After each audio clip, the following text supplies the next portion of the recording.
La malnutrition constitue un problème de santé publique en République démocratique du Congo.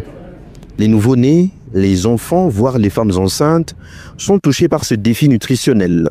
Selon l'enquête démographique et santé 2023-2024, 13,14% des femmes en âge de procréer sont maigres et 21,1% sont dans le même cas chez les femmes adolescentes des 15 à 19 ans.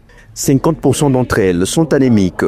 Pour répondre à ces défis, le gouvernement a commencé à supplémenter les femmes enceintes en micronutriments multiples en lieu et place de fer et acide folique. Les micronutriments multiples des supplémentations sont complets. Depuis 2021, nous avons opté pour l'introduction progressive dans le pays, en fonction des moyens que nous disposons, des MMS, les micronutriments multiples de supplémentation.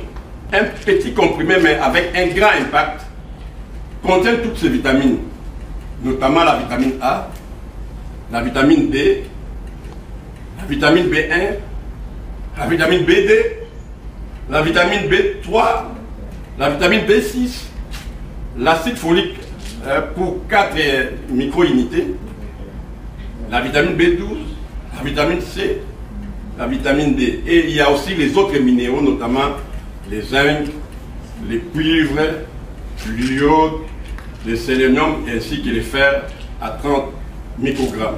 Mais sur les 5 millions de femmes enceintes et allaitantes qui attendent d'être supplémentées, seulement 1,2 million sont prises en charge. L'association nutritionniste et diététicien du Congo, qui a mené une enquête à la matière, plaide pour que la supplémentation en micronutriments soit intégrée dans les lots de médicaments essentiels du pays.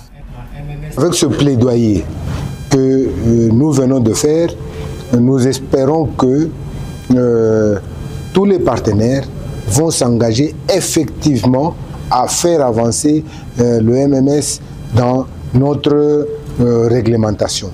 L'élément le plus important, c'est ce qui a été dit vers la fin, il faut inscrire les MMS dans la liste des médicaments essentiels afin que le pays soit à mesure de commencer à budgétiser ça. Déjà, le directeur du cabinet du ministre de la Santé publique, Hygiène et Prévoyance sociale soutient les propositions faites pour que même cette molécule soit même fabriquée en RDC. On a parlé de l'inscription, mais cette recommandation, je crois que c'est en cours parce que quand j'ai échangé avec le directeur de Pronanut, il m'a dit qu'il avait déjà soumis une lettre à la COREP afin d'obtenir cette inscription sur la liste des médicaments essentiels.